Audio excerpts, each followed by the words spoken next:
नमस्कार, ये धर्म रहस्य है और मैं डॉक्टर राजीव निस्प्रह आपसे बात कर रहा हूं अपने चैनल धर्म रहस्य के माध्यम से।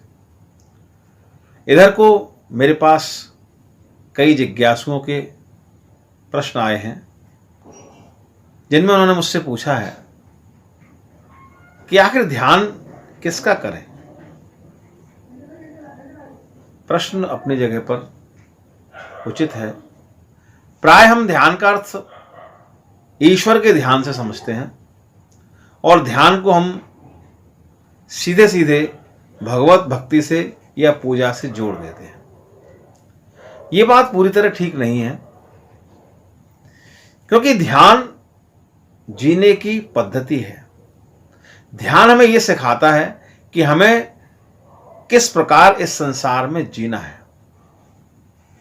अब प्रश्न ये पैदा होता है कि फिर ध्यान आखिर किसका करें। तो हमें यह सोचना चाहिए कि पहले तो कोई ऐसी वस्तु नहीं है जिसके ऊपर आप अपना ध्यान लगाएं, जिसका आप ध्यान करें। ऐसा कुछ भी नहीं है जिसका आप ध्यान करें। ईश्वर का ध्यान कुछ लोग चाहे तो कर सकते हैं, मैं इसके लिए मना नहीं करता कि आप ईश्वर का ध्यान नहीं करें, लेकिन यह आवश्यक नहीं कि ध्यान करने के लिए ईश्वर का ही ध्यान करें। ध्यान एक ऐसी मन स्थिति का नाम है जब आप पूर्ण रूप से अपने विचारों से मुक्त हो जाते हैं। वास्तव में जो मनुष्य का मन है, जो माइंड है, वो विचारों का एक समूह है।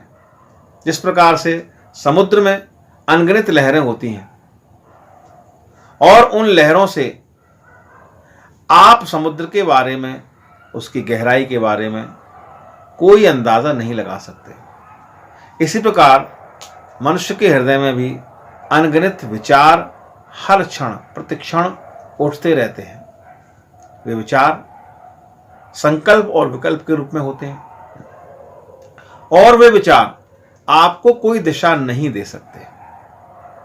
लेकिन अगर आपको जीना है, इस संसार में कुछ प्राप्त करना है, इस संसार में आकर के आपको ये सोचना है कि मैं कौन हूं, मेरा जीने का उद्देश्य क्या है, मुझे क्या बनना है, तो इन सब के लिए उन विचारों को एक दिशा आपको देनी होगी।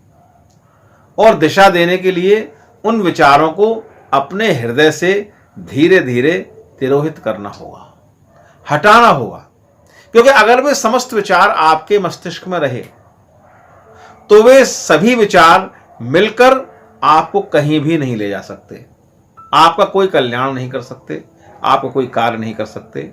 वे सिर्फ एक संकल्प विकल्प का समूह हैं और वे आपके अवचेतन मस्तिष्क में सिर्फ और सिर्फ एक भ्रम, एक संशय की स्थिति उत्पन्न करते हैं और आपका अवचेतन मस्तिष्क ये निर्णय नहीं ले पाता कि आखिर आपके इन विचारों का वो क्या करे। इसलिए आप कहीं पर भी नहीं पहुंचते। बहुत से लोग मुझसे ये कहते हैं कि हम इतनी उम्र हमारी हो गई, कहीं पर हम नहीं पहुंचे, कोई सफलता हमको प्राप्त नहीं हुई, जीवन में हमने कुछ भी नहीं कर पाए। उसका एकमात्र कारण यही है। तो ध्यान वो पद्धति है जिसके द्वारा आप अपने विचारों को नियंत्रित करना सीखते हैं। अगर आपने विचारों को नियंत्रित करना सीख लिया तो जो अंतिम विचार बचेगा उस विचार को आप अपने अवचेतन मस्तिष्क में भेज सकते हैं और उसके अनुसार वो अवचेतन मस्तिष्क आपका वही कार्य कर देगा, चाहे वो नेगेटिव हो या पॉजिटिव हो, इससे कोई फर्क नहीं पड़ता। तो ध्यान के लिए किसी ऑब्जेक्ट का होना आवश्यक नहीं कि आप उसी ऑब्जेक्ट का ध्यान करेंगे। ध्यान का अर्थ है कि आप एक विचार शून्य स्थिति में पहुंचे, विचारों से मुक्त हों। जब तक उन विचारों की झंझावात से आप मुक्त नहीं होंगे, आप कहीं नहीं पहुंच सकेंगे। इस वीडियो में सिर्फ इतना ही।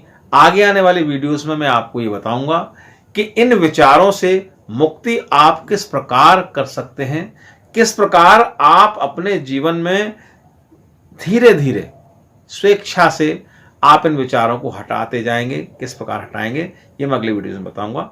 नमस्कार।